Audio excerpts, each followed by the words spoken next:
Mr. Silly lives in Nonsense Land, which is a very funny place to live. You see, in Nonsense Land, everything is as silly as it can be. In Nonsense Land, the trees are red, and the grass is blue. Isn't that silly? In Nonsense Land, dogs wear hats.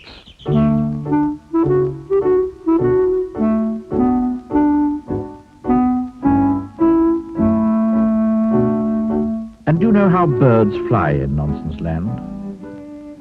No, they don't fly forward. Really is a very silly place indeed. Which, of course, is why Mr. Silly lives there. Mr. Silly, in fact, lives in quite the silliest-looking house you've ever seen in your whole life. Have you ever seen a sillier-looking house than this?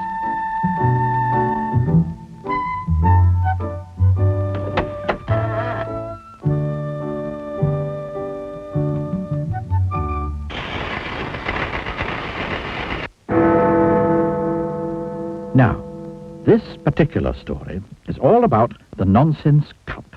You see, in Nonsense Land each year they hold a competition, and the cup is awarded to whoever has the silliest idea of the year.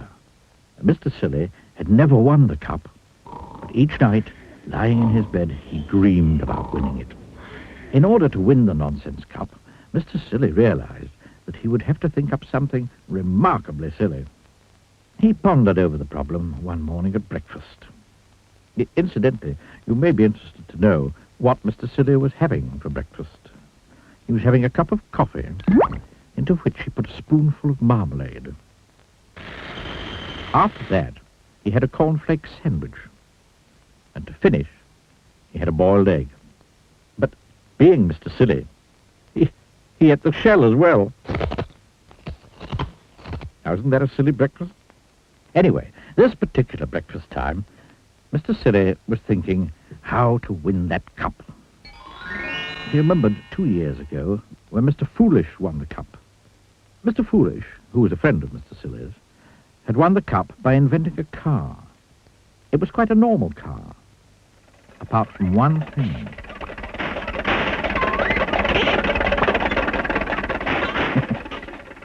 Isn't that silly? Mr. Silly thought and thought.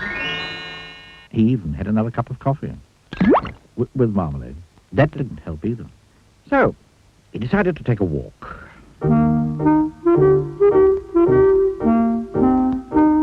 On his walk, Mr. Silly met a chicken wearing Wellington boots and carrying an umbrella. Wouldn't it be silly if you didn't wear Wellington boots and carry an umbrella, he said to the chicken. Meow, said the chicken. Because animals in Nonsense Land don't make the same noises as they do in your country. It was in the middle of Mr. Silly's walk that he had his idea. It was a beautifully silly idea.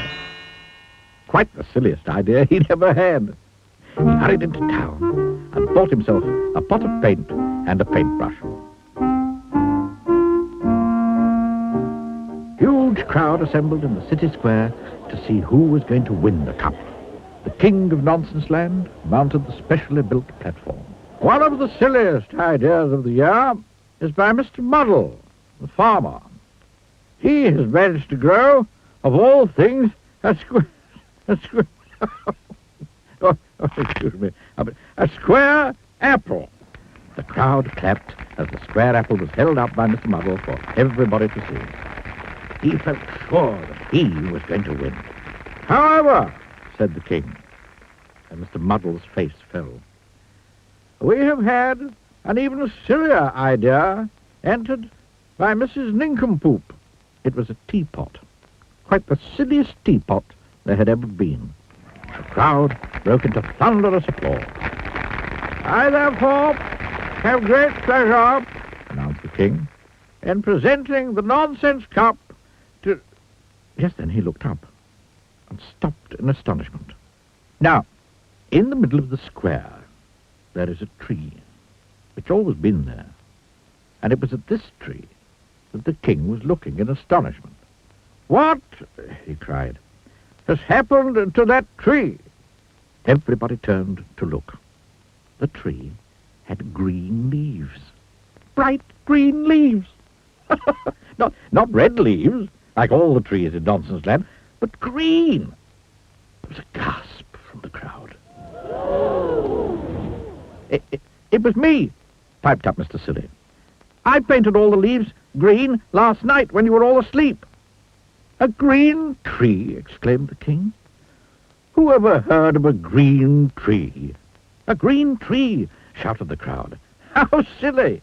And they started to applaud wildly. Mr. Silly smiled, modestly. The king held up his hands. I think, he said, that this is the silliest idea I have ever heard of.